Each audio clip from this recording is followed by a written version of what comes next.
ಆಕಾಶವಾಣಿ ಮೈಸೂರು. ಇದು ಕರ್ನಾಟಕ ರಾಜ್ಯ ಮುಕ್ತ ವಿಶ್ವವಿದ್ಯಾನಿಲಯದ ವಾಣಿ.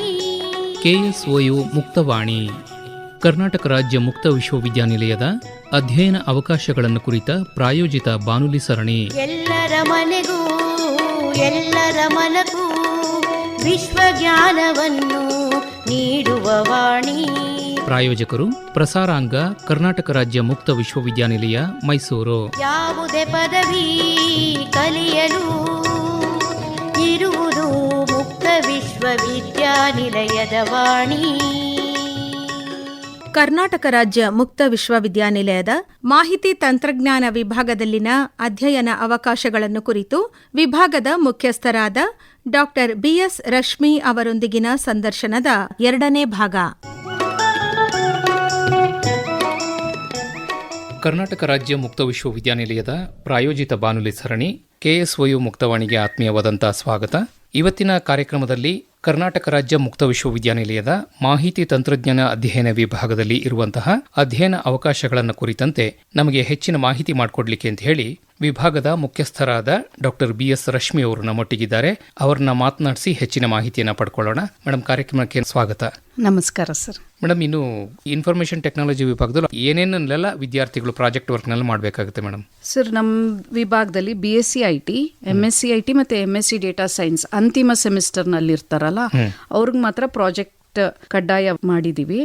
ಇಲ್ಲಿ ಅವರು ಲಾಸ್ಟ್ ಸೆಮಿಸ್ಟರ್ ಅಲ್ಲಿ ಇರೋದ್ರಿಂದ ಬೇರೆ ಕಂಪನೀಸ್ ಜೊತೆ ಟೈಅಪ್ ಆಗಿ ಇಂಟರ್ನ್ಶಿಪ್ ತಗೊಂಡು ಪ್ರಾಜೆಕ್ಟ್ ಮಾಡಿಕೊಂಡು ಅದಕ್ಕೆ ಆದಂತ ನಾವು ಫಾರ್ಮ್ಯಾಟ್ ಮಾಡಿರ್ತೀವಿ.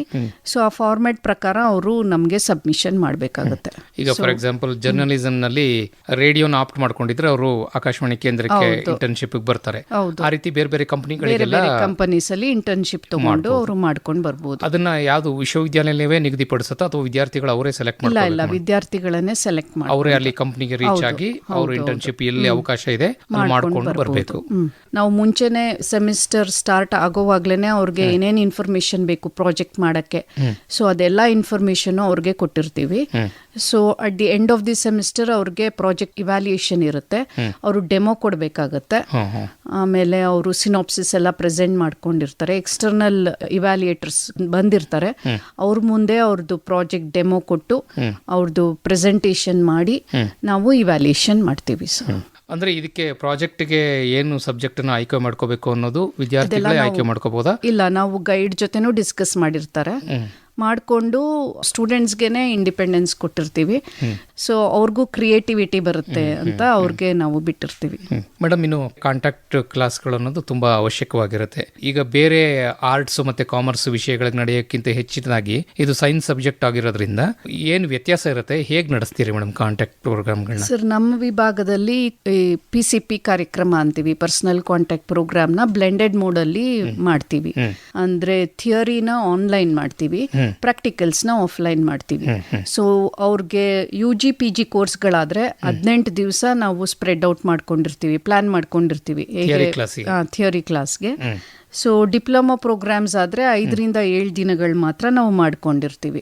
ಸೊ ನಾವು ಟೈಮ್ ಟೇಬಲ್ ಹಾಕೋವಾಗ್ಲೇ ಥಿಯರಿ ಪ್ರಾಕ್ಟಿಕಲ್ಸ್ ಎಲ್ಲ ಹಾಕಿರ್ತೀವಿ. ನಾವು ಜಾಸ್ತಿ ಆನ್ಲೈನ್ ಟೂಲ್ಸ್ ಹೇಳ್ಕೊಡೋದ್ರಿಂದ ಸೊ ಸ್ವಲ್ಪ ಜನ ಮಕ್ಕಳು ಇಲ್ಲಿಗೆ ಬಂದು ಪ್ರಾಕ್ಟಿಕಲ್ಸ್ ಮಾಡ್ಕೊಳ್ತಾರೆ. ಯಾಕಂದ್ರೆ ಎಲ್ಲ ವರ್ಕ್ ಮಾಡೋದ್ರಿಂದ 18 ದಿನಾನೂ ರಜಾ ಸಿಗಕ್ಕಾಗೋದಿಲ್ಲ ಅವ್ರಿಗೆ. ಸೊ ಸ್ವಲ್ಪ ಜನ ಮಕ್ಕಳು ಇಲ್ಲಿ ನಮಗೆ ಲ್ಯಾಬ್ ಫೆಸಿಲಿಟಿ ಇರುತ್ತೆ, ನಾವು ಮುಂಚೆನೆ ಅಲಾಟ್ ಮಾಡ್ಕೊಂಡಿರ್ತೀವಿ. ಅಂತ ಮಕ್ಕಳು ಸ್ಟೂಡೆಂಟ್ ID ಕಾರ್ಡ್ ತಗೊಂಡ್ ಬಂದು ಪ್ರಾಕ್ಟೀಸ್ ಮಾಡ್ಕೊಳ್ತಾರೆ ಪ್ರಾಕ್ಟಿಕಲ್ಸ್ನ. ಈಗ BSc ಅಂತ ಇಟ್ಕೊಳ್ಳಿ, ಪ್ರತಿಯೊಂದು ಸೆಮಿಸ್ಟರ್ಗೂ ಕಾಂಟ್ಯಾಕ್ಟ್ ಕ್ಲಾಸ್ ನಡೆಯುತ್ತೆ? ಹೌದು, ಖಂಡಿತ. ಒಂದೊಂದು ಸೆಮಿಸ್ಟರ್ಗೂ ಸಪರೇಟ್ ಆಗಿ ನಡೆಯುತ್ತೆ.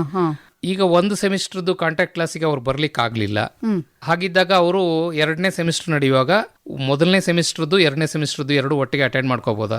ಇಲ್ಲ, ಇಲ್ಲಿ ಆ ಥರ ಏನಿಲ್ಲ. ಸೊ ಫಸ್ಟ್ ಸೆಮಿಸ್ಟರ್ ಅವರು ಕಾಂಟ್ಯಾಕ್ಟ್ ಕ್ಲಾಸ್ ಬರಕ್ ಆಗಿಲ್ಲ ಅಂತ ಅಂದ್ರೆ ಅವರು ಸ್ವಯಂ, ನಾವು ಇವಾಗ ಸೆಲ್ಫ್ ಲರ್ನಿಂಗ್ ಮೆಟೀರಿಯಲ್ಸ್ ಎಲ್ಲ ಕೊಟ್ಟಿರ್ತೀವಿ, ಅದನ್ನೆಲ್ಲ ಅವರು ಓದ್ಕೊಂಡು ಬಂದು ಮತ್ತೆ ಥಿಯರಿ ಎಕ್ಸಾಮ್ಸ್ ರೀಜನಲ್ ಸೆಂಟ್ರಲ್ ಆದ್ರೂ ಬರೀಬಹುದು ಅಥವಾ ಮೈನ್ ಕ್ಯಾಂಪಸ್ ಅಲ್ಲಾದ್ರೂ ಬರೀಬಹುದು. ಪ್ರಾಕ್ಟಿಕಲ್ ಎಕ್ಸಾಮಿನೇಷನ್ ಮಾತ್ರ ಮೈಸೂರು ಸೆಂಟರ್ಗೆ ಬರಬೇಕಾಗುತ್ತೆ. ಈಗ ಮೇಡಮ್, ಅವರು ಈಗ ಒಂದು ಮೊದಲನೇ ಸೆಮಿಸ್ಟರ್ದು ಕಾರ್ಯಕ್ರಮ ನಡೀತಾ ಇರುತ್ತೆ, 10 ಜನ ವಿದ್ಯಾರ್ಥಿಗಳು ಬಂದಿರ್ತಾರೆ ಅಂತ ಇಟ್ಕೊಳ್ಳಿ, ಇನ್ನೊಂದು 5 ಜನಕ್ಕೆ ಬರೋಕ್ಕಾಗಲಿಲ್ಲ. ಹೌದು. ಈಗ ಆ ಮೊದಲನೇ ಸೆಮಿಸ್ಟರ್ದು ಕಾಂಟ್ಯಾಕ್ಟ್ ಕ್ಲಾಸ್ದು ರೆಕಾರ್ಡಿಂಗ್ಸ್ ಏನಾದರೂ ನೀವು ಅಪ್ಲೋಡ್ ಮಾಡ್ತೀರಾ? ನಮ್ದು KSOU ಅಕಾಡೆಮಿಕ್ ಆ್ಯಪ್ ಇದೆ, ಅದರಲ್ಲಿ SLMs, ರೆಕಾರ್ಡೆಡ್ ವಿಡಿಯೋಸ್ ಎಲ್ಲಾನು ಅಪ್ಲೋಡ್ ಮಾಡಿರ್ತೀವಿ. ಸೊ ಅವರು ಅದರಿಂದ ಏನು ವಂಚಿತರಾಗಲ್ಲ. ಅದನ್ನೆಲ್ಲ ನೋಡ್ಕೊಂಡು ಅವರು ಪ್ರಾಕ್ಟಿಕಲ್ ಎಕ್ಸಾಮ್ ಮತ್ತೆ ಥಿಯರಿ ಎಕ್ಸಾಮ್ಸ್ಗೆ ಅಟೆಂಡ್ ಆಗ್ಬಹುದು. ಸಾಧ್ಯ ಆದಷ್ಟು ಥಿಯರಿ ಕ್ಲಾಸಿಗೆ ಅಟೆಂಡ್ ಆದ್ರೂ ಒಳ್ಳೇದು. ಹೌದು, ಖಂಡಿತ ಮೇಡಮ್. ಈಗ ಈ ಪ್ರಾಕ್ಟಿಕಲ್ ಕ್ಲಾಸಸ್ ಈ ಕ್ಲಾಸ್ಗಳು ಹೇಗೆ ಮಾಡಿ? ಈಗ ಒಂದು ತಪ್ಪಿಸ್ಕೊಂಡ್ರು ಅಂತ ಇಟ್ಕೊಳ್ಳಿ, ಮೊದಲನೇ ಸೆಮಿಸ್ಟರ್ದು, 2ನೇ ಸೆಮಿಸ್ಟರ್ ಬರಕ್ ಅವಕಾಶ ಆಗುತ್ತೆ ಅವರಿಗೆ. ಮೊದಲನೇ ಸೆಮಿಸ್ಟರ್ದು ಅವ್ರು ಏನ್ ಮಾಡ್ಬೇಕು ಪ್ರಾಕ್ಟಿಕಲ್ಸ್? ಮೊದಲನೇ ಸೆಮಿಸ್ಟರ್ದು ಅದೇ ನಾನು ಹೇಳ್ದಾಗೆ ಆನ್ಲೈನ್ ಟೂಲ್ಸ್ಗಳಿರುತ್ತೆ. ನಾವು ಆಲ್ರೆಡಿ ಇನ್ಸ್ಟ್ರಕ್ಷನ್ಸ್ ಕೊಟ್ಟಿರ್ತೀವಿ, ಮತ್ತೆ ಆ ಪ್ರಾಕ್ಟಿಕಲ್ ವಿಡಿಯೋ, ಪ್ರಾಕ್ಟಿಕಲ್ ಎಕ್ಸ್ಪೆರಿಮೆಂಟ್ಸ್ ಹೇಗ್ ಮಾಡ್ಬೋದು ಅಂತಾನು ನಾವು ರೆಕಾರ್ಡ್ ಮಾಡಿ ಇಟ್ಟಿರ್ತೀವಿ. ಯಾಕಂದ್ರೆ ನಮ್ದು ದೂರ ಶಿಕ್ಷಣ ವಿಶ್ವವಿದ್ಯಾನಿಲಯ ಆಗಿರೋದ್ರಿಂದ ಕನ್ವೆನ್ಷನಲ್ ಯೂನಿವರ್ಸಿಟಿ ತರ ಆಪರೇಟ್ ಮಾಡಕ್ ಆಗೋದಿಲ್ಲ. ಯಾಕಂದ್ರೆ most of the students working ಅಲ್ಲಿ ಇರ್ತಾರೆ. ಸೊ ಅಂತ ಸ್ಟೂಡೆಂಟ್ಸ್ಗೆ ನಾವು ಎಲ್ಲ ಫೆಸಿಲಿಟೀಸ್ ಮಾಡ್ಕೊಂಡಿರ್ತೀವಿ. ಸೊ ಇಲ್ಲಿ ತನಕ ಆ ಸೆಮಿಸ್ಟರ್ ಸ್ಟೂಡೆಂಟ್ಸ್ ಆವಾಗ್ಲೇನೆ ಥಿಯರಿ ಎಕ್ಸಾಮ್, ಪ್ರಾಕ್ಟಿಕಲ್ ಎಕ್ಸಾಮ್ ಬರ್ದು ತೇರ್ಗಡೆ ಹೊಂತಾರೆ. ನಾನು ಯಾಕೆ ಈ ಪ್ರಶ್ನೆ ಕೇಳಿದೆ ಅಂದ್ರೆ, ಈಗ ಅಕಸ್ಮಾತ್ ಬರಕ್ ಆಗ್ಲಿಲ್ಲ ಅಂದ್ರೆ ಅವರಿಗೆ ಅಂಕಗಳೇನಾದ್ರೂ ಕಡಿಮೆ ಆಗೋ ಚಾನ್ಸಸ್ ಇರುತ್ತೆ? ಆ ತರದ್ದು ಏನಿಲ್ಲ. ಒಟ್ಟು ಅವರು ಪರೀಕ್ಷೆನಲ್ಲಿ ಸರಿಯಾಗಿ ಮಾಡಿದ್ರೆ ಅವ್ರಿಗೆ ಅಂಕಗಳು ಬಂದೇ ಬರುತ್ತೆ. ಖಂಡಿತ ಸರ್. ಅಂದ್ರೆ ಅವರು ಈ ಕ್ಲಾಸ್ಗಳನ್ನ ಏನಾದ್ರು ತಪ್ಪಿಸ್ಕೊಂಡ್ರೆ ಹೆಚ್ಚಿನ ಶ್ರಮ ಹಾಕ್ಬೇಕಾಗುತ್ತೆ ಅಭ್ಯಾಸ ಮಾಡೋಕೆ. ಮೇಡಮ್, ಇನ್ನು ಮಾಹಿತಿ ನೀಡಲಿಕ್ಕೆ ಈ ಸ್ಟೂಡೆಂಟ್ಸ್ಗಳಿಗೆ ಇನ್ನೇನಾದ್ರೂ ಬೇರೆ ವ್ಯವಸ್ಥೆಗಳಿದೆಯಾ? ಅಂದ್ರೆ ಹೆಚ್ಚಿನ ಮಾಹಿತಿ ನೀಡಲಿಕ್ಕೆ ಈಗ ಈ ತರ ವಾಟ್ಸ್ಆಪ್ ಗ್ರೂಪ್ಗಳೆಲ್ಲ ಕೆಲವೊಂದು ವಿಭಾಗಗಳಲ್ಲಿ ಮಾಡ್ಕೊಂಡಿದ್ದಾರೆ. ಹೌದು, ಖಂಡಿತ ಸರ್. ನಮ್ ವಿಶ್ವವಿದ್ಯಾನಿಲಯದಲ್ಲಿ 2 ಬಾರಿ ಅಡ್ಮಿಷನ್ಸ್ ಆಗುತ್ತೆ. ಅಂದ್ರೆ January session, July session. So last day of admission ಆಗಿದ ತಕ್ಷಣ ನಮ್ಗೆ ಅಡ್ಮಿಷನ್ ಸೆಕ್ಷನ್ ಇಂದ ನಮ್ಗೆ ಅಪ್ರೂವಲ್ ಲಿಸ್ಟ್ ಕೊಡ್ತಾರೆ. ಸೊ ನಾವು ಡಿಪಾರ್ಟ್ಮೆಂಟ್ ಅಲ್ಲಿ ಏನ್ ಮಾಡ್ತೀವಿ, ಪ್ರತಿ ಬ್ಯಾಚ್ಗೂ ನಾವು ವಾಟ್ಸ್ಆಪ್ ಗ್ರೂಪ್ ಮಾಡ್ಬಿಡ್ತೀವಿ. ಅಂದ್ರೆ ಸ್ಟೂಡೆಂಟ್ಸ್ ವಿತ್ ಫೋನ್ ನಂಬರ್ ನಿಮ್ಗೆ ಡೇಟಾ ಸಿಕ್ಕುತ್ತೆ. ಸೊ ವಾಟ್ಸ್ಆಪ್ ಗ್ರೂಪ್ ಮಾಡ್ತೀವಿ. ನಾವು ಯಾವಾಗ ಕ್ಲಾಸಸ್ ಮಾಡ್ತೀವಿ, ಪ್ರಾಕ್ಟಿಕಲ್ಸ್ ಯಾವಾಗ ಮಾಡ್ತೀವಿ, ಅವ್ರ ರೆಕಾರ್ಡ್ಸ್ ಎಲ್ಲ ಹೇಗ್ ಬರೀಬೇಕು, ಅದ್ರ ಬಗ್ಗೆ ಇನ್ಫಾರ್ಮೇಶನ್ ಎಲ್ಲ ಕೊಡ್ತೀವಿ. ಮತ್ತೆ ಎಕ್ಸಾಮ್ ಫೀಸ್ ಯಾವಾಗ ಪೇ ಮಾಡಬೇಕು, ಮತ್ತೆ IA ಕ್ವೆಶ್ಚನ್ಸ್, ಇವಾಗ ಇಂಟರ್ನಲ್ ಅಸೆಸ್ಮೆಂಟ್ ಕ್ವೆಶ್ಚನ್ಸ್ ಇರುತ್ತೆ. ಸೊ ಅದೆಲ್ಲ ಅವರು KSOU ಅಕಾಡೆಮಿಕ್ ಆ್ಯಪ್ ಅಲ್ಲಿ ಅಪ್ಲೋಡ್ ಮಾಡಬೇಕು. ಮತ್ತೆ A4 ಶೀಟ್ಸ್ ಅಲ್ಲಿ ಹೇಗ್ ಬರೀಬೇಕು, ಅದನ್ನ ಹೆಂಗ್ ಅಪ್ಲೋಡ್ ಮಾಡಬೇಕು, ಎಲ್ಲ ಬಗ್ಗೆ ಇನ್ಫಾರ್ಮೇಶನ್ ವಾಟ್ಸ್ಆಪ್ ಗ್ರೂಪ್ ಅಲ್ಲಿ ನಾವು ಆಸ್ ಎ ಡಿಪಾರ್ಟ್ಮೆಂಟ್ ವೈಸ್ ನಾವು ಕೊಡ್ತಾ ಹೋಗ್ತೀವಿ. ಸೊ ಇದಲ್ಲದೆ ಎಕ್ಸಾಮ್ ಇನ್ಫಾರ್ಮೇಶನ್ ನಾವು ಕೊಡ್ತೀವಿ. ಯಾವಾಗ ನೋಟಿಫಿಕೇಶನ್ ಆಗುತ್ತೆ, ಎಕ್ಸಾಮ್ ಫೀಸ್ ನೋಟಿಫಿಕೇಶನ್, ಮತ್ತೆ ಎಕ್ಸಾಮ್ ಟೈಮ್ ಟೇಬಲ್ ಬಗ್ಗೆ. ಸೊ ನಾವು ವೆಬ್ಸೈಟ್ ಅಲ್ಲಿ ಇನ್ಫಾರ್ಮೇಶನ್ ಅಲ್ಲಿ ಡಿಸ್ಪ್ಲೇ ಮಾಡೋದಲ್ಲದೆ ವಾಟ್ಸ್ಆಪ್ ಗ್ರೂಪ್ ಅಲ್ಲೂ ನಾವು ಇನ್ಫಾರ್ಮೇಶನ್ ಸೊ ಮೌಲ್ಯಮಾಪನ ಬಗ್ಗೆ ಹೇಳ್ಬೋದಾದ್ರೆ ಅವ್ರಿಗೆ 100 ಮಾರ್ಕ್ಸ್ ಥಿಯರಿನಲ್ಲಿ ಇರೋದ್ರಿಂದ ಸೊ 20 ಮಾರ್ಕ್ಸ್ IA ಹೋಗುತ್ತೆ. ಅವ್ರು KSOU ಅಕಾಡೆಮಿಕ್ ಆ್ಯಪ್ ಅಲ್ಲಿ ಮಾಡಬೇಕು, ಅಪ್ಲೋಡ್ ಮಾಡಬೇಕು.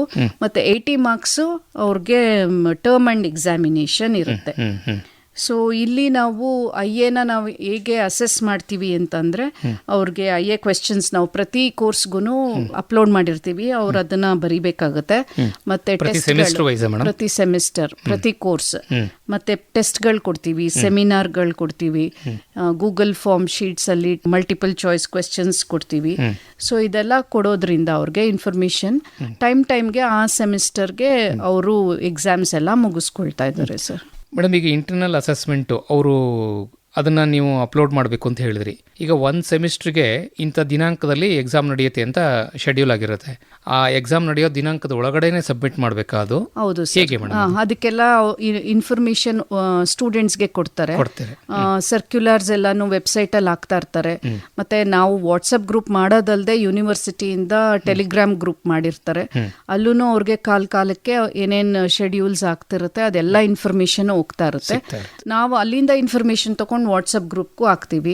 ಮತ್ತೆ ನಮ್ಮ ಡಿಪಾರ್ಟ್ಮೆಂಟ್ ಅಲ್ಲಿ ಏನ್ ಮಾಡ್ತೀವಿ ಅಂದ್ರೆ, ಇವಾಗ ಲಾಸ್ಟ್ ಡೇಟ್ ಆಗೋಗಿರುತ್ತೆ IA ಸಬ್ಮಿಷನ್ಗೆ. ಬಟ್ ಅಂತ ಯಾರ್ಯಾರು ಸಬ್ಮಿಟ್ ಮಾಡಿರಲ್ಲ ಅಂತ ಸ್ಟೂಡೆಂಟ್ಸ್ ಲಿಸ್ಟ್ ನ ತಗೊಂಡು ನಮ್ಮ ಡಿಪಾರ್ಟ್ಮೆಂಟ್ ಅಲ್ಲಿ ಅವ್ರಿಗೆ ಪುನಃ ಇನ್ಫಾರ್ಮೇಶನ್ ಕೊಟ್ಟು ನೀವು ಸಬ್ಮಿಟ್ ಮಾಡಿ ಅಂತ ಆ ಪ್ರೊಸೀಜರನ್ನು ಫಾಲೋ ಮಾಡೋದ್ರಿಂದ ಸೊ IA ಅಷ್ಟು ಸಮಸ್ಯೆ ಬರಲ್ಲ. ಯಾಕಂದ್ರೆ ಆಲ್ಮೋಸ್ಟ್ ಎಲ್ಲಾ ಸ್ಟೂಡೆಂಟ್ಸು ಸಬ್ಮಿಟ್ ಮಾಡ್ತಾರೆ. ಸೊ ಮೇನ್ ಏನಂದ್ರೆ ಅವರು ಥಿಯರಿ ಎಕ್ಸಾಮ್, ಪ್ರಾಕ್ಟಿಕಲ್ ಎಕ್ಸಾಮ್ ಬರೆದು ಉತ್ತೀರ್ಣರಾಗಬೇಕು. ಮೇಡಮ್, ಇನ್ನೊಂದು ಪ್ರಶ್ನೆ ಏನಂತಂದರೆ, ಈಗ ನಾವು ಪದವಿ ಅಭ್ಯಾಸ ಮಾಡುವಾಗ BScನಲ್ಲಿ ಸೆಮಿಸ್ಟರ್ ವೈಸ್ ಏನಿರಲಿಲ್ಲ, ವರ್ಷದ ಕೋರ್ಸ್ ಇತ್ತು. ನಾವು ಈ ವರ್ಷ ಇಷ್ಟು ಸಬ್ಜೆಕ್ಟ್ ಉಳಿಸ್ಕೊಂಡ್ಬಿಟ್ರೆ ಅದನ್ನು ಮುಂದಿನ ವರ್ಷ ಸೆಕೆಂಡ್ ಇಯರ್ದು ಓದುವ ಜೊತೆಗೆ ಮೊದಲನೇ ಇಯರ್ದು ಪಾಸ್ ಮಾಡ್ಕೋತಿದ್ದೆ, ಅಥವಾ ಸೆಕೆಂಡ್ ಇಯರ್ದು ಅಲ್ಲಿ ಉಳಿಸ್ಕೊಂಡ್ರೆ ಫೈನಲ್ ಇಯರ್ನಲ್ಲಿ ಮತ್ತೆ ಅದನ್ನೆಲ್ಲ ಸೇರಿಸಿ ಒಟ್ಟಿಗೆ ಪಾಸ್ ಮಾಡ್ಕೊಂಡು ಪದವಿ ಪಡ್ಕೋತಾ ಇದ್ವಿ. ಈ ಥರದ್ದು ಏನಾದರೂ ಅವಕಾಶಗಳು ಇಲ್ಲಿ ಇದೆಯಾ? ಏನಾದರೂ ಅವ್ರಿಗೆ ತೊಂದರೆ ಆಗಿದ್ರೆ, ಈಗ ಮೊದಲನೇ ವರ್ಷದಲ್ಲಿ ಓದುವಾಗ ಅಥವಾ ಮೊದಲನೇ ಸೆಮಿಸ್ಟರ್ನಲ್ಲಿ ಓದುವಾಗ ಅವ್ರಿಗೇನೋ ಬರೆಯೋಕ್ಕಾಗಲಿಲ್ಲ, ಅದು ಸೆಕೆಂಡ್ ಸೆಮಿಸ್ಟರ್ ಬರೆಯುವಾಗ ಫಸ್ಟ್ದು ಸೆಕೆಂಡ್ದು ಎರಡು ಒಟ್ಟಿಗೆ ಬರೀಬೋದಾ? ಖಂಡಿತ ಸರ್. ಯಾಕಂದ್ರೆ ಎಕ್ಸಾಮಿನೇಷನ್ ಬ್ರಾಂಚ್ ಅಲ್ಲಿ ಅವರು ಟೈಮ್ ಟೇಬಲ್ ನ ತುಂಬಾ ಚೆನ್ನಾಗಿ ಫ್ರೇಮ್ ಮಾಡ್ಕೊಂಡಿರ್ತಾರೆ. ಇವಾಗ ಯಾವುದೇ second semester student examination time table ಹಾಕ್ಬೇಕಾದ್ರೆ ಫಸ್ಟ್ ಸೆಮಿಸ್ಟರ್ ಜೊತೆ ಕ್ಲಾಶ್ ಆಗಲ್ಲ. ಹಂಗೆ ಥರ್ಡ್ ಸೆಮಿಸ್ಟರ್, ಫೋರ್ತ್ ಸೆಮಿಸ್ಟರ್ ಯಾವುದೇ ಸಬ್ಜೆಕ್ಟ್ಸು ಕ್ಲಾಶ್ ಆಗದೆ ಇರೋ ತರ ಅವರು ಟೈಮ್ ಟೇಬಲ್ ನ ರಚಿಸಿರ್ತಾರೆ. ಈವನ್ ನಾವು ಕೂಡ ಪ್ರಾಕ್ಟಿಕಲ್ ಟೈಮ್ ಟೇಬಲ್ ಮಾಡೋವಾಗ ನಾವು ಆ ಟೈಮ್ ಟೇಬಲ್ ಇಟ್ಕೊಂಡು, ಇವಾಗ ನಾನು ಸೆಕೆಂಡ್ ಸೆಮಿಸ್ಟರ್ ಸ್ಟೂಡೆಂಟ್ಗೆ ಪ್ರಾಕ್ಟಿಕಲ್ ಎಕ್ಸಾಮಿನೇಷನ್ ಡೇಟ್ಸ್ ಹಾಕ್ಬೇಕಾಗಿರುತ್ತೆ. ಬಟ್ ಅವತ್ತೊಂದು ದಿನಾನೇ ಅವ್ರಿಗೆ ಫಸ್ಟ್ ಸೆಮಿಸ್ಟರ್ ಎಕ್ಸಾಮ್ ನಾವು ಪ್ರಾಕ್ಟಿಕಲ್ ಎಕ್ಸಾಮ್ ಮಾಡಕ್ಕಾಗಲ್ಲ. ಸೊ ನಮ್ಗೆ ಪ್ರೀ ಎಕ್ಸಾಮಿನೇಷನ್ ವರ್ಕ್ ವಿದ್ಯಾರ್ಥಿಗಳಿಗೂ ಅನುಕೂಲ ಆಗಬೇಕು, ಅಧ್ಯಾಪಕರುಗಳಿಗೂ ಅನುಕೂಲ ಆಗಬೇಕು. ಡಿಪಾರ್ಟ್ಮೆಂಟ್ ವೈಸು ನಾವು ವರ್ಕ್ ಮಾಡ್ತೀವಿ. ಎಕ್ಸಾಮಿನೇಷನ್ ಸೆಕ್ಷನ್ ಅಲ್ಲೂ ಅವರು ವರ್ಕ್ ಮಾಡಿ ಯಾವುದೇ ತರ ಕ್ಲಾಶಸ್ ಆಗದೆ ಇರೋ ತರ ಅವರು ಟೈಮ್ ಟೇಬಲ್ ನ ಒಟ್ಟಿನಲ್ಲಿ ವಿದ್ಯಾರ್ಥಿಗಳಿಗೆ ಎಷ್ಟು ಸಾಧ್ಯವೋ ಅಷ್ಟೆಲ್ಲ ಅನುಕೂಲಗಳು ವಿಭಾಗದಿಂದ ಮಾಡ್ಕೊಡ್ತೀವಿ. ಮೇಡಮ್, ಇಷ್ಟೆಲ್ಲ ಆದ್ಮೇಲೆ ಒಬ್ಬ ವಿದ್ಯಾರ್ಥಿ BScನೋ MScನೋ PhDನೋ ಮಾಡಿ IT ವಿಭಾಗದಿಂದ ಒಂದು ಪದವಿ ಪಡ್ಕೊಂಡು ಹೊರಗೆ ಬರ್ತಾರೆ ಅಂತ ಇಟ್ಕೊಳ್ಳಿ. ಉದ್ಯೋಗ ಅವಕಾಶಗಳು ಹೇಗಿದೆ ಮೇಡಮ್? ಸರ್, ಉದ್ಯೋಗ ಅವಕಾಶ ಈಗ ಸಾಂಪ್ರದಾಯಿಕ ವಿಶ್ವವಿದ್ಯಾಲಯಗಳನ್ನ ನಾವು ನೋಡ್ತೀವಿ, ಅಲ್ಲಿ ಕ್ಯಾಂಪಸ್ ಸೆಲೆಕ್ಷನ್ ಅಂತೆಲ್ಲ ಮಾಡ್ತಾರೆ. ಹೌದು. ಇಲ್ಲಿ ಹೇಗಿರುತ್ತೆ ಕ್ಯಾಂಪಸ್ ಸೆಲೆಕ್ಷನ್? ಆ ಥರದ್ದು ಏನಾದ್ರು ನಡೆಯುತ್ತೆ? ಹೌದು, ಖಂಡಿತ ಸರ್. ಇಲ್ಲೂ ಪ್ಲೇಸ್ಮೆಂಟ್ ಸೆಲ್ ಇದೆ. ಅಲ್ಲಿಂದ ಕಾಲಕ್ಕೆ ಕ್ಯಾಂಪಸ್ ಇಂಟರ್ವ್ಯೂಸ್ ಮಾಡ್ತಾ ಇರ್ತಾರೆ. ಅಂದ್ರೆ ದೊಡ್ಡ ಮಟ್ಟದಲ್ಲಿ ಮಾಡಿರೋ ಇವೆಂಟ್ಗಳೂ ಇದೆ. ಸೊ ಇದಲ್ಲದೆ ಸ್ವಲ್ಪ ಜನ ಆಲ್ರೆಡಿ ವರ್ಕ್ ಮಾಡ್ತಾ ಇದ್ದಾರೆ. ಡೇಟಾ ಸೈಂಟಿಸ್ಟ್ ಆಗಿ, ಸಾಫ್ಟ್ವೇರ್ ಡೆವಲಪರ್ ಆಗಿ, ನೆಟ್ವರ್ಕ್ ಇಂಜಿನಿಯರ್ ಆಗಿ, ಕ್ಲೌಡ್ ಆರ್ಕಿಟೆಕ್ಟ್ ಆಗೂ ವರ್ಕ್ ಮಾಡ್ತಾ ಇದ್ದಾರೆ ನಮ್ಮ ಸ್ಟೂಡೆಂಟ್ಸು. ಮತ್ತೆ ಪ್ರೈವೇಟ್ ಸೆಕ್ಟರ್ಸ್ ಅಲ್ಲಿ, ಗೌರ್ಮೆಂಟ್ ಸೆಕ್ಟರ್ಸ್ ಅಲ್ಲೂ ಸ್ಟೂಡೆಂಟ್ಸ್ ವರ್ಕ್ ಮಾಡ್ತಾ ಇದ್ದಾರೆ. ಮೇಡಮ್, ಇಷ್ಟಲ್ಲದೆ ಈಗ ಒಬ್ಬ ವಿದ್ಯಾರ್ಥಿ ಮಾಹಿತಿ ತಂತ್ರಜ್ಞಾನ ವಿಭಾಗಕ್ಕೆ ಅಡ್ಮಿಷನ್ ಪಡ್ಕೋಬೇಕು, ಅವ್ನು ಯಾವ್ದಾದ್ರು ಕೋರ್ಸ್ ಇರಲಿ, ಸರ್ಟಿಫಿಕೇಟೋ, ಡಿಪ್ಲೊಮೊನೋ, BScಯೋ MScಯೋ ಯಾವುದೋ ಒಂದು ಕೋರ್ಸಿಗೆ ಸೇರ್ಕೋಬೇಕು ಅಂತ ಬಯಸಿದಂತಹ ವಿದ್ಯಾರ್ಥಿಗಳಿಗೆ ನಿಮ್ಮ ವಿಭಾಗದ ವತಿಯಿಂದ ವಿಭಾಗದ ಮುಖ್ಯಸ್ಥರಾಗಿ ಏನು ಕಿವಿ ಮಾತು ಹೇಳ್ತೀರಿ ಮೇಡಮ್? ಮಾಹಿತಿ ತಂತ್ರಜ್ಞಾನನೇ ಅವ್ರು ಯಾಕೆ ಅಭ್ಯಾಸ ಮಾಡಬೇಕು ಅಂತೀರಿ? ಇದರಲ್ಲಿ ಏನು ವಿಶೇಷತೆ ಇದೆ ಅಂತ ಅವ್ರಿಗೆ ಒಂದು ಕಿವಿ ಮಾತು ಹೇಳ್ಬೋದಾ? ಸರಿ, ಇವಾಗ ಟ್ರೆಂಡ್ ಹೆಂಗ್ ನಡೀತಿದೆ ಅಂದ್ರೆ, ಇವಾಗ ಆರ್ಟಿಫಿಷಿಯಲ್ ಇಂಟೆಲಿಜೆನ್ಸ್, ಮೆಷಿನ್ ಲರ್ನಿಂಗ್, ಮತ್ತೆ ನಾವು ದಿನನಿತ್ಯ ಸ್ಮಾರ್ಟ್ ಡಿವೈಸಸ್ನೇ ಬಳಸ್ತಾ ಇದ್ದೀವಿ. ಎಜುಕೇಶನ್ ಸೆಕ್ಟರ್ ಆಗಿರ್ಬೋದು, ಹೆಲ್ತ್ ಸೆಕ್ಟರ್ ಆಗಿರ್ಬೋದು, ಅಗ್ರಿಕಲ್ಚರ್ ಸೆಕ್ಟರ್ ಆಗಿರ್ಬೋದು, ಮನುಷ್ಯನ ಜೀವನನೇ ಆಧುನಿಕತೆಯಿಂದ ಕೂಡಿದೆ. ಸೊ ಇನ್ನು 2030, 2040 ಮೇಲಂತೂ ದಿನನಿತ್ಯ ಏನೇನ್ ಮಾಡ್ತೀವಿ ಅದೆಲ್ಲಾನು ನಾವು ಸ್ಮಾರ್ಟ್ ಡಿವೈಸಸ್ ಮೂಲಕನೇ ಮಾಡೋದ್ರಿಂದ ಇನ್ನೂ ಅವರು ಡೆಪಿಕ್ಟ್ ಮಾಡಿಲ್ಲ. ಅಂದ್ರೆ ಯಾವ್ಯಾವ ತರ ಕೆಲ್ಸಗಳು ಬರ್ಬೋದು. ಯಾಕಂದ್ರೆ AI ಬಂದಿರೋದ್ರಿಂದ ಎಲ್ಲಾ ಸೆಕ್ಟರ್ಸ್ ಅಲ್ಲೂ ಎಲ್ಲಾ ಕಾಮನ್ ಮ್ಯಾನ್ಗೂ ಅದು ಯೂಸ್ ಆಗ್ತಾ ಇರೋದ್ರಿಂದ, ಮತ್ತೆ ನಾವು ಏನೇನ್ ಟ್ರಾನ್ಸಾಕ್ಷನ್ ಮಾಡ್ತಾ ಇದೀವಿ ಎಲ್ಲ ಸ್ಮಾರ್ಟ್ ಡಿವೈಸಸ್ ಯೂಸ್ ಮಾಡ್ತಾ ಇರೋದ್ರಿಂದ, ಸೊ ಈ ಎಸ್ಪೆಷಲಿ IT ಮತ್ತೆ ಕಂಪ್ಯೂಟರ್ ಸೈನ್ಸ್ ಕೋರ್ಸ್ಗಳೇನೇನಿದೆ, ಸೊ ಇನ್ನೂ ಜಾಸ್ತಿ ಸ್ಟೂಡೆಂಟ್ಸ್ ಇದ್ರ ಬಗ್ಗೆ ಗಮನ ಕೊಟ್ಟು ವಿಪುಲವಾದ ಅವಕಾಶಗಳಿವೆ ಅಂತ ಹೇಳ್ಬೋದು. ಖಂಡಿತ ಸರ್. ನಮ್ಮ ವಿದ್ಯಾರ್ಥಿಗಳು ನಿಮ್ಮ ಮಾತುಗಳನ್ನು ಕೇಳಿದಂತಹ ಕೇಳುಗರು ಮಾಹಿತಿ ತಂತ್ರಜ್ಞಾನ ಅಭ್ಯಾಸ ಮಾಡಬೇಕು ಅಂತ ಬಯಸಿದಲ್ಲಿ ಒಳ್ಳೆಯ ಅವಕಾಶ ಕರ್ನಾಟಕ ರಾಜ್ಯ ಮುಕ್ತ ವಿಶ್ವವಿದ್ಯಾನಿಲಯದಲ್ಲಿದೆ ನಿಮಗೆ ಮಾಹಿತಿ ಕೊಡಲಿಕ್ಕೆ ಅಂತೇಳಿ.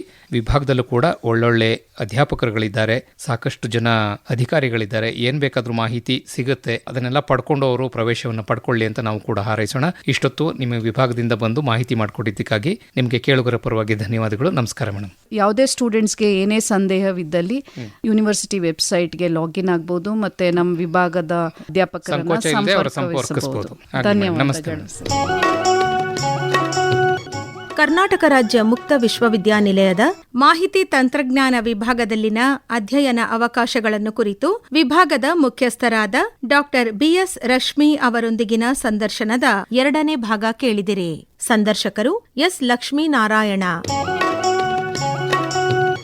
KSOU ಮುಕ್ತವಾಣಿ ಕರ್ನಾಟಕ ರಾಜ್ಯ ಮುಕ್ತ ವಿಶ್ವವಿದ್ಯಾನಿಲಯದ ಅಧ್ಯಯನ ಅವಕಾಶಗಳನ್ನು ಕುರಿತ ಪ್ರಾಯೋಜಿತ ಬಾನುಲಿ ಸರಣಿ ಕೇಳಿದಿರಿ. ಕಲಿಯಲು ಇಲ್ಲ ವಯಸ್ಸಿನ ಮಿತಿಯು, ಜೀವನಕ್ಕಿಲ್ಲ ಯಾವುದೇ ತಡೆಯು. ಕಾರ್ಯಕ್ರಮವನ್ನು ಪ್ರಾಯೋಜಿಸಿದವರು ಪ್ರಸಾರಾಂಗ ಕರ್ನಾಟಕ ರಾಜ್ಯ ಮುಕ್ತ ವಿಶ್ವವಿದ್ಯಾನಿಲಯ ಮೈಸೂರು. ಪುಸ್ತಕ ಪಾಠ, ಅಧ್ಯಾಪಕರ ಪ್ರವಚನ, ಮಾಹಿತಿ ಅಂಗೈಲೇ ಇರುವುದು. ಶೀರ್ಷಿಕೆ ಗೀತೆ ರಚನೆ ಡಾಕ್ಟರ್ ಆರ್ ಸಂತೋಷ್ ನಾಯಕ್. ರಾಗ ಸಂಯೋಜನೆ ಹಾಗೂ ಗಾಯನ ಜಿ ಪುಷ್ಪಲತಾ. ನಿರ್ಮಾಣ ಎನ್ ಕೇಶವಮೂರ್ತಿ. ಕಲಿಯಲು ತಿಳಿಯಲು ಜಗವನು ತಿರುಗಲು ಮುಕ್ತ ವಿಶ್ವವಿದ್ಯಾಲಯವು ನಿಮ್ಮೊಂದಿಗೆ ಇರುವುದು. ಈ ಕಾರ್ಯಕ್ರಮ ಆಕಾಶವಾಣಿ ಮೈಸೂರು ಕೇಂದ್ರದಿಂದ ಮೂಡಿಬಂತು.